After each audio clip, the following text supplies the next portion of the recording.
예, 더불어민주당 수석대변인 박범계 의원입니다. 이번 댓글 사건의 본질에 관해서 좀 정리를 해서 말씀 좀 드리겠습니다. 김경수 의원이 드루킹 등의 댓글 조작의 배후라는 근거 없는 보도가 여야 간 정쟁으로 비화되고 있습니다. 우리는 아무런 근거도 없이 김경수 의원을 배후로 지목하고 소모적인 정치 공세를 일삼는 행위를 개탄하는 동시에 철저한 진상규명이 필요한 사안이라는 점을 분명히 밝힙니다. 또한 이번 사건이 네티즌들이 자발적 의사표현에 재갈을 물리는 방향으로 흘러서는 안 된다는 점도 분명히 밝힙니다. 가장 큰 문제는 이번 사건이 수사가 진행되는 과정에서 김경수 의원의 실명이 드러났다는 사실입니다. 김경수 의원의 경우 혐의 유무가 전혀 드러나지 않았음에도 구속된 김모 씨의 텔레그램에 김 의원과의 문자 메시지가 있었다는 사실만으로 실명이 거론된 것입니다. 이 같은 수사 기밀이 어떻게 특정 언론사에 제공됐는지 그 경위를 철저히 밝혀야 합니다. 유력한 경남지사 후보인 민주당의 김경수 후보를 공격해 지방선거에 영향을 미칠 의도가 있었던 것은 아닌지 의심하지 않을 수 없습니다. 이 문제를 제기한 언론의 보도 행태와 야당의 정치 공세도 문제입니다.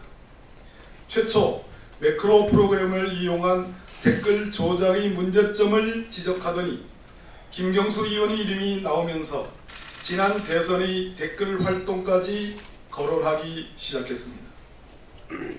우리는 이번 사건이 과거의 댓글 공작과는 완전히 성격이 다르다는 점을 지적하지 않을 수 없습니다. 국가정보원 댓글 사건은 국가기관을 조직적으로 동원한 댓글 공작 사건이었습니다. 소위 시발단 사건은 댓글 작업을 위한 사무실을 차려놓고 여기에 국가기관이 자금을 제공한 의혹이 있고 박근혜 당시 후보가 임명장을 수여한 사실도 있습니다.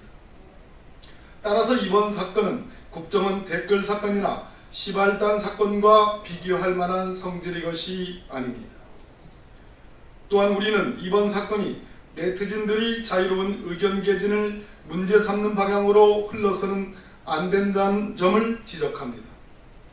지난 대선에서 안철수 후보의 팬클럽이 온라인상에서 적극적인 활동을 펼쳤으며 자유한국당도 SNS 활동을 강화하기 위한 대응책 마련에 나선 바 있습니다.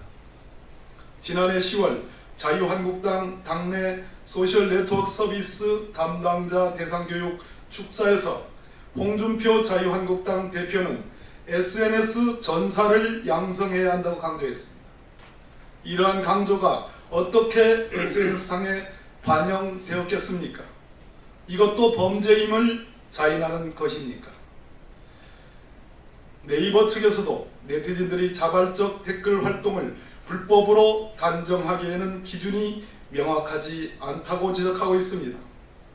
오히려 이 같은 활동이 온라인 공간에서의 활발한 소통에 도움을 주고 있다는 평가까지 있습니다. 매크로 프로그램을 이용한 댓글 조작은 이번에 범죄임이 분명해졌고 따라서 이는 배격돼야 함이 분명합니다.